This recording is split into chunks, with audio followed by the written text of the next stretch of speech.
Hi, welcome back to A Curvy Girl's Guide to Dating and Weight Loss.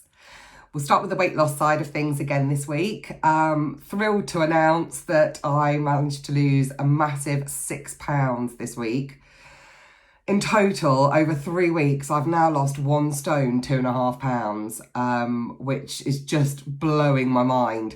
In fact, it's a really good job that we have to wear a face covering at Slimming World, because when she told me last week, I just burst out with me, nicely muffled from the face covering, so I didn't offend too many people, but I was so shocked, and obviously absolutely over the moon. So yeah, the diet seems to be working well. I'm sticking with Slimming World, and I try as much as humanly possible during the week to stick to sin-free meals. There's quite a big scope with that because you get an allocation of dairy, and an allocation of bread or cereals a day, and then loads of free foods. So your fish, your meat, fruit and veg, all completely free. So if you play around with it, there's so much that you can eat and, keep yourself full. And yeah, it seems to be working very nicely. I did cave and come off plan again at the weekend, but I think I'm just going to accept that that's how we're going to play this game, and if it's working then we'll carry on doing that. I went to the pub Friday night. Saturday lunchtime, something got in my head that I needed a McDonald's, and I was craving it, but I managed to have a word with myself. I got some beautiful great big field mushrooms from the fruit and veg stall in the village. So I made myself a mushroom-based pizza, which was delicious, really tasty, really filling, and managed to get the McDonald's out of my head. I'd like to say I carried on that vein in the evening, but I didn't. I caved, and I did get a takeaway that evening. Got a fried chicken takeout. I managed to avoid any kind of bread with that, which I think helped. And I didn't actually eat a lot, far less than I normally would. And I kind of thought, this diet has got to be sustainable, and I've got to be able to have the odd cheat and the odd treat. So I did it. I don't regret it. Sunday, went out for a really long walk, didn't bother having any lunch. Stuck sin-free for the day, did a nice roast dinner, and I've kept things pretty lean since Saturday actually, so hopefully I can repair any little damages that I've done, but we shall find out tonight. We've got weigh-in again this evening, so let's see what this week has brought. And that's it on the diet side. I'm not going to waffle on too much because the dating side's been far more interesting this week. So I left you last week feeling all giddy. I'd been out on 2 dates and a third date was planned. I had my nails done, lovely red colour. The colour of the nail polish is called Breathless, an important note for what you're about to hear. So I was meeting up with this guy at his house. He's working from home at the moment, so it made sense.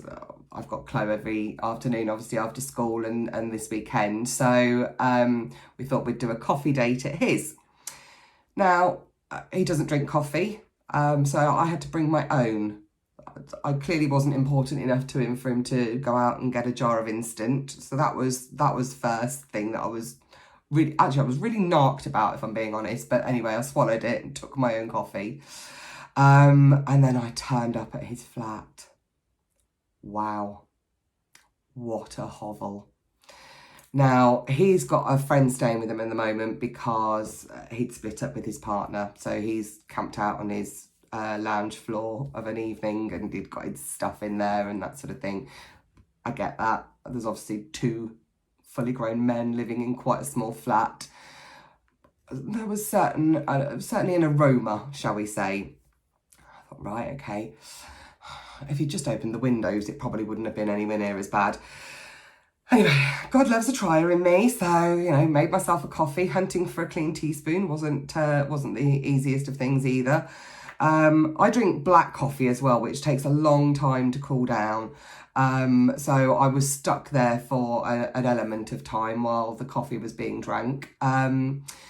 And, you know, we sat, it was a bit awkward, a few awkward silences. I kept just thinking, what is that smell? He went in for the kiss and I realised the smell was him.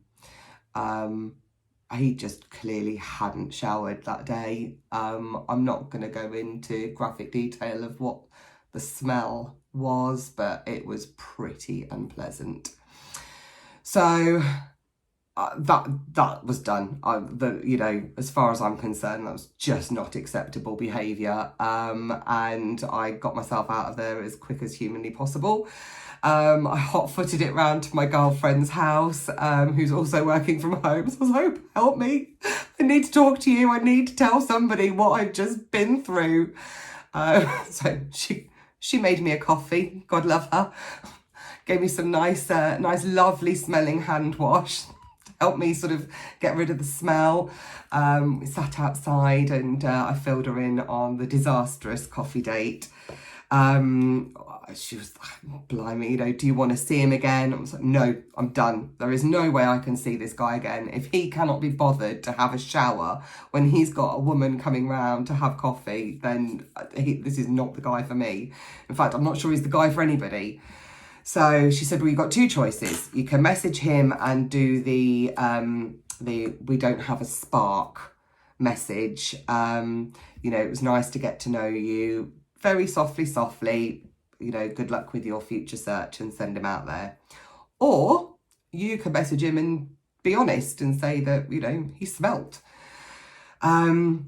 So I didn't know what to do. I was umming and ahhing. Anyway, she'd met her partner on Match. They've been together 18 months, but have both obviously gone through the online dating process. So she said, do you want a male opinion? Should we ring Phil? I was like, yes, let's ring Phil. So we rang her partner and I said to him, you know, explained what had happened. I was like, what would you do? He said, tell him. I would want to know. If I was in that situation, I would want to know. I said, yeah, but would you tell a woman in that situation? He said, yeah. He said, as long as you're nice about it. He said, I think it's your duty to tell him. And I kind of agreed, actually, because I thought, well, this guy, if he doesn't know, I mean, he should know. There's no excuse for not knowing. He should have known that he needed to have a shower. This is not rocket science. But anyway, I thought, right, let's do him a favour and let's tell him. So I did. I messaged him and said, you know, listen, I had a hair wash and shower this morning, full makeup. I put a nice outfit on to come and meet you for coffee. And you clearly hadn't even been bothered to have a shower. And it's just a bit of poor show, really. There were also quite a few awkward silences. I just want to call this a day now. Good luck with your future search. Sent. In all fairness, I got a message back from him saying, you know, thanks for your message. I'm sorry, you did look lovely. I should have made more of an effort. It's hard when you work from home and blah, blah. Anyway, I'd really hope that we can still be friends. Well, that's just not going to happen. You know, I've got plenty of friends and they all smell lovely. So I'm quite happy with the friends I've got. So yeah, that was the end of my my little frisson last week. I was telling another friend of mine, and he said he can see me going out on all these dates, educating men, sending them back into the world, better men. And he is quite glad that this one didn't work out because he thinks there's going to be loads more stories to tell. And I suspect he's right. So that night I made an effort to get back onto the sites, messaged a couple of guys back that I'd previously not bothered with because I thought, well, we'll see how we go with this one. And yeah, chatting to 3 or 4 guys at the moment. 2 funny stories from this week. The first one was I woke up to Saturday morning, a guy who'd messaged saying, are you rich? Can I live in your bum? Are you rich? Can I live in your bum? This is a 40-year-old guy who lives locally to me, and that was a message he thought he should send on a Friday night. I did message him back and say exactly what sort of response rate did you expect to get from this sort of message? And I did get a reply back in the end, actually, saying, oh, sorry, I was drunk.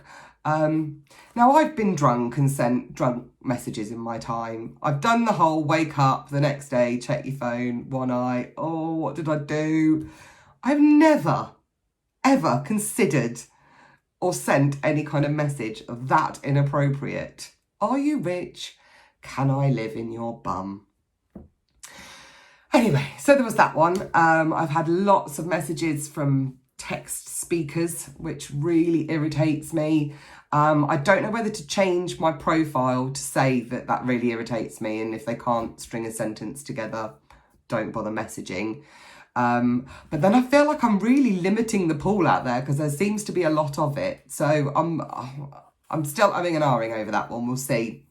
The next funny story was yesterday morning, having coffee with my girlfriends, and I opened my Match account, got a message, went, oh, got a match, got a message.